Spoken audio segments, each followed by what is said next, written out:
And having food and raiment, let us be therewith content. Yes, you and I should make sure that we are content with the things that God has blessed us with and remain humble on this earth, not lusting after the things that are temporary, but being satisfied with the blessings of God.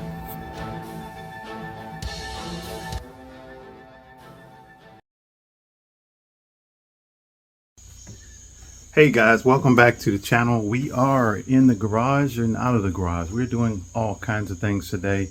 It's been a very busy day and it is now the end of the day. Let's talk about Mavericks and what you should look at when you're about to order your Maverick. And before we do that, I'm going to go over my Maverick, which we ordered at the end of 2021, actually July 4th of 2021, and we got ours on November 10th, 2021 as a 22 model year. And if you can realize that date, you know that I was one of the first ones in my entire area to get one of the 22 Ford Mavericks. So let's go over some things concerning my Maverick. We're going to ask the question, should I order a new one? And two, for you guys, what should you look for and what should you order based on what is out there right now? So first, let's get around here and look at the Maverick. Okay, this is not going to be a review of my Maverick because we have done that before. And I'm sure some of you guys who have been on the channel for a while know that my Maverick very well and the things that I have done. But for some of you guys who may have come in later in the YouTube process, I will just go over a couple of things and then we'll talk about why we are considering ordering a new Maverick. So let's turn the camera around. One of the first things that we ordered when I got my Maverick was the seat covers. Now, they have done their job. They're a little worse for wear, but they are now almost 3 years old. I will probably get some new ones as we move forward. The carpet is held up pretty well. I will say I keep these WeatherTech mats in my vehicle so that it does do a pretty good job of taking care of the carpet. But even that being said, your carpet is still going to have some wear on it. So nothing too bad, but that's always covered up with the WeatherTech mats. And of course, we've done quite a few bits on the inside, you know, all the accents around the trim and things like that. All of that has held up very well. As a matter of fact, I have not had any seat covers on the back seats, and they have held up exceptionally. And my kids, who are probably less careful than I am, have sat back there and everything still in very good shape after almost 3 years. And this is my daily driver. I'm not pampering it. I'm not trying to keep it from getting dirty. I just try to keep it clean. So the Maverick lettering that we put on is held up well. It's not coming off. My CS92LX sticker is starting to fade. My iBox spring sticker that I had on here has fell apart and gone its own way. But that's to be expected. Those are stickers. The mud flaps have done what they're supposed to do. I've never had a vehicle that I've had mud flaps on in many years, but I will say it does help protect and keep the rest of the truck looking pretty good. Came out the other night and washed and cleaned off the Maverick, and she's still running and doing well. It had and it didn't have, but what I ordered was the 2K tow bar. In other words, 2,000 pounds of which you are limited to as far as towing, which has not been a problem up until this point.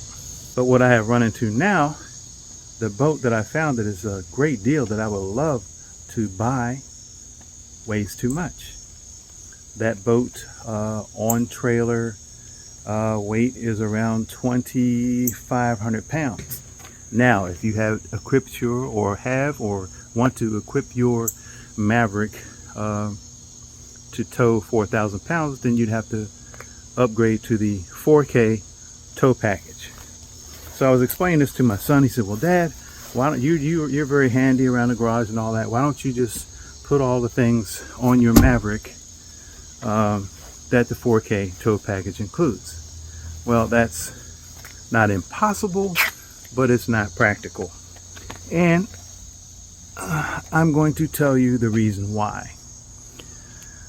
The 4K tow package includes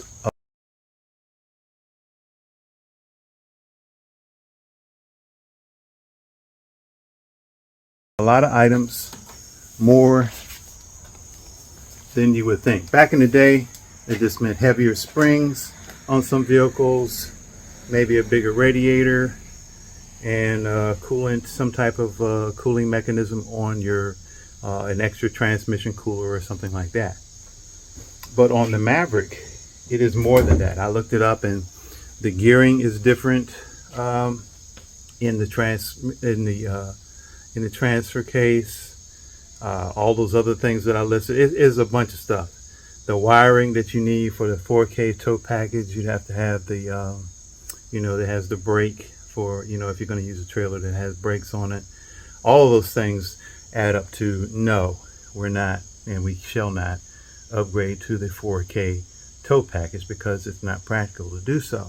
So at that point, I went to Ford's site, and I was very excited. I had a video a couple of weeks ago that I was going to release. As a matter of fact, I did attempt to release it on the new Maverick Lobo,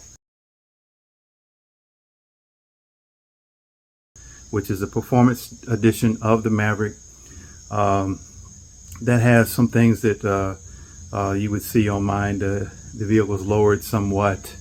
It has sport wheels, interior package. But the thing about that Lobo is, one, it's not as low as mine. I don't think it looks as good as mine. That's, of course, a matter of opinion, which I'm entitled to have my own opinion. That and the fact that I believe you can only get that in the all-wheel drive, which is not a problem. I think that's a good deal. But like I said, to me, it doesn't sit as low as it needs to. And then the big thing is the price of the new Maverick Lobo starts at $36,995. Well, to put that in perspective, when I purchased my Maverick, it was $28,000 and some change. I think by the time we financed it, it came out to, add everything that we want to add, which was not much, came out to right at $30,000, which, was a bargain, and it still is a bargain. So I went to the Ford site, and I attempted to spec out a 4K tow package on an all-wheel drive Maverick, not the Lobo, but just an all-wheel drive XLT, equip it just like my Maverick is. It would be all-wheel drive with a 4K tow package.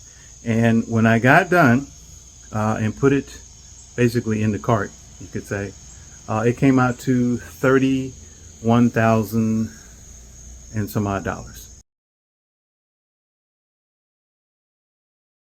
which I thought was pretty good.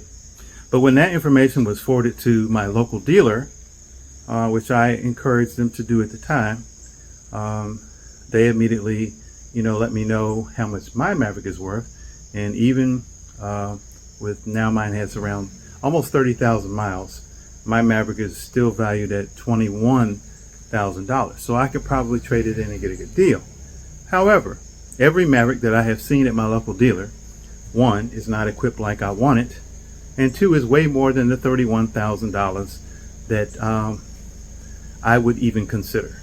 So be aware of that. When you spec out a Maverick, by the time the local dealer specs you out a Maverick, or if you try to buy the Maverick that is on their lot, some of them are offering deals, but not every dealer is going to do that.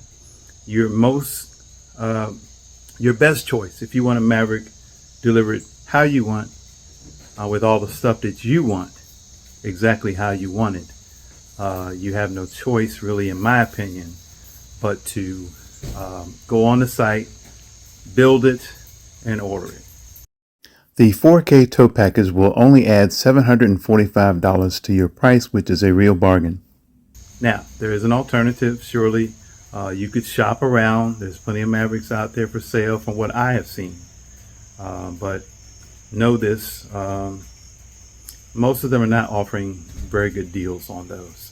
And of course, each year the Maverick has gone up somewhat in price, so you would expect to pay more. Am I willing to do that right now?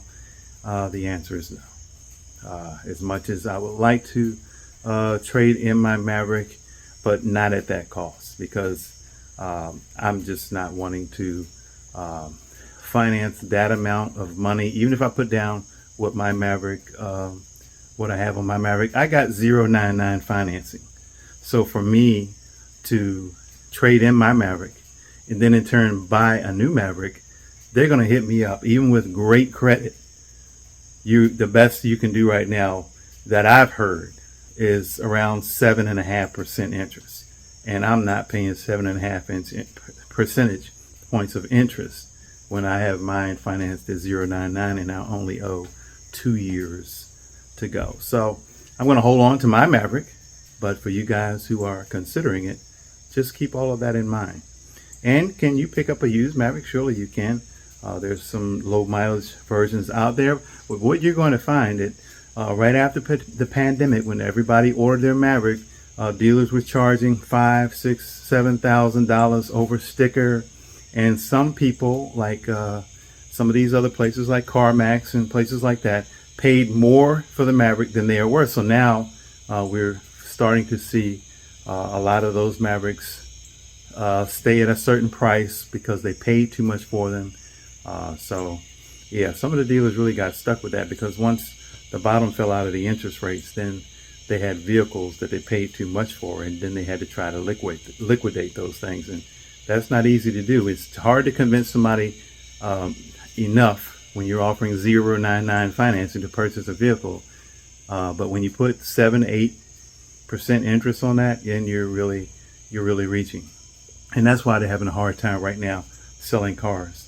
The new Mustang, for one, I've seen some of the same Mustangs at my local Ford dealer that have been there ever since the 2024 Mustang came out, because they're selling slowly because of the interest rates, and the prices went up as well. When you're talking about vehicles, and I will tell you this, the Maverick starts out as a very affordable vehicle. If you want to get the XL stripped down model and that's all you want in it, surely you can get it for a fairly reasonable dollar amount. Of course, like I said, you're still going to have to pay that interest. But once you start adding all of the bells and whistles, 360 cam, all that stuff, you know, all the options that they offer, it is very easy to price your Maverick out to over $40,000. And for me, if I'm going to pay $40,000 for a pickup truck, I'm sorry, it would not be the Maverick. Even though I love the Maverick, nothing wrong with the Maverick, I just would not want to pay that amount of money for it. So that's where we are. So what are we going to do? We're actually going to do a whole bunch of things, not the least of which is eventually in the next few weeks we're going to pick out that boat. I'm not sure yet if we're going to be ordering one. I talked to the gentleman down at Weld, and then there's other options that I have, and we're going to talk about those things in the next video. But yeah, keep tuning in. It's exciting for me. Somebody said, why don't you get a bigger boat?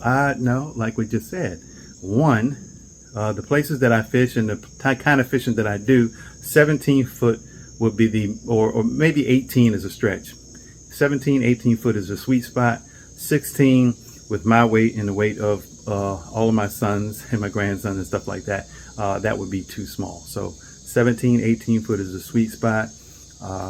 And we're trying to keep the boat, because I only have a 2K tow package, around 1,800 pounds, so that we'll stay within the amount that we're allowed to tow with our Ford Maverick. So that being said, you all have a blessed evening. We'll be back next time. See ya.